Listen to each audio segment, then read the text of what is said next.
we are excited for Saturday, July 15th, 2023, because there will be a virtual workshop with Shonaleigh. And this will be from 9 a.m. to 10:30 a.m. Mountain Time. But don't worry, there's a time zone converter. If you go to that link down there, storycrossroads.org/all things story.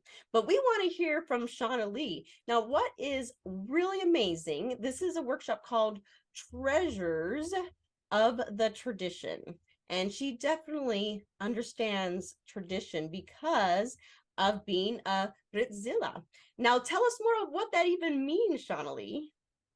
Well, in its simplest form, it means female storyteller.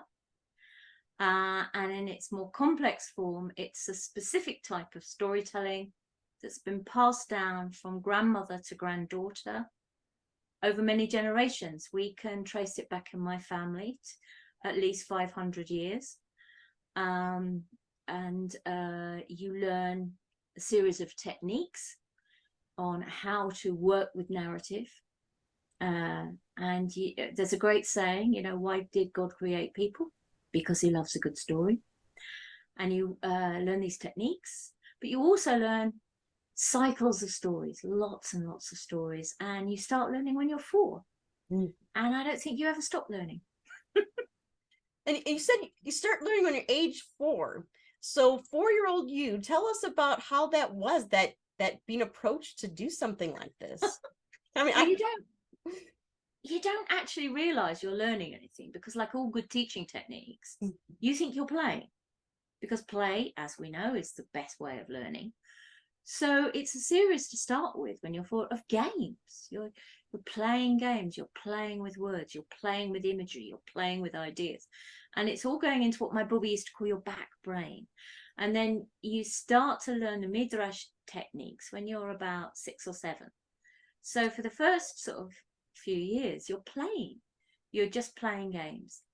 And if you've got time for a quick little story, I remember, and everyone thinks, oh, it must be beautiful to be brought up in a tradition. It's very, very low. But there were times when I didn't want to learn a story. And there's a great picture of me. I can't remember where it is, that my husband's got. And I'm in my booba's arms and I'm looking really grumpy. And the reason I'm looking really grumpy is because we were learning a story and I wanted to go outside and play. And she said, you have to learn your Aleph before you go out, and then you can go out. And apparently I got so grumpy, and it was about going over a mountain, that my bubba got my dad to bring our slide indoors so I could go and play on the slide. And when you're little, it seemed huge.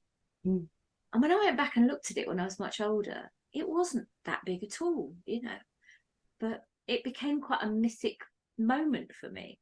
So yes, it was great fun and magical, and opened the doors of my imagination. I always had friends to play with, I always had stories to entertain me, and sometimes I used to get a bit grumpy, but now I'm really glad that I did all that. Yeah.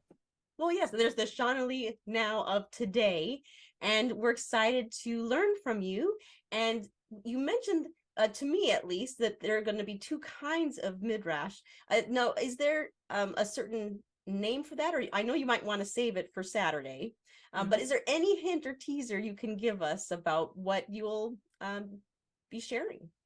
Well, the midrash is held in the hand.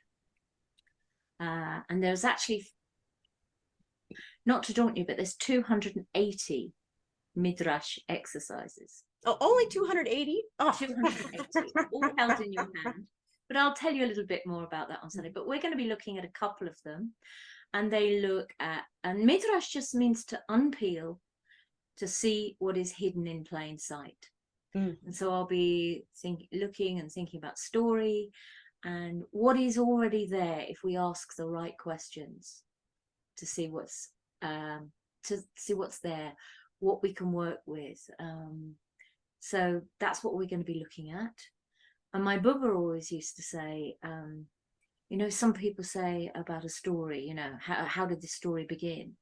And Booba would look and go, well, I don't know. Where did you join? Because for her, stories ran in circles all the time, in circles. And it just depended where you joined, which was where the ending of it was. And she used to say, you have to be a little bit lost, because that's when you ask the really good questions. And you have to be comfortable with uncertainty, because when you're sitting in a place of uncertainty, anything can happen. It's the most creative place you can sit in. If you're not comfortable with that, it's quite hard to be creative. And I think sometimes the midrash can sound a little daunting, but actually, if 4-year-old me can work and play with it, then anybody can, quite frankly. There's hope for us all. So you'll want to come, everybody. You want to come for Saturday, July 15th, 2023. Again, this is Treasures of the Tradition, taught by Shonaleigh, 9 a.m. to 10:30 a.m. Mountain Time. But again, there's that link, storycrossroads.org/allthingsstory. There you can register and everything.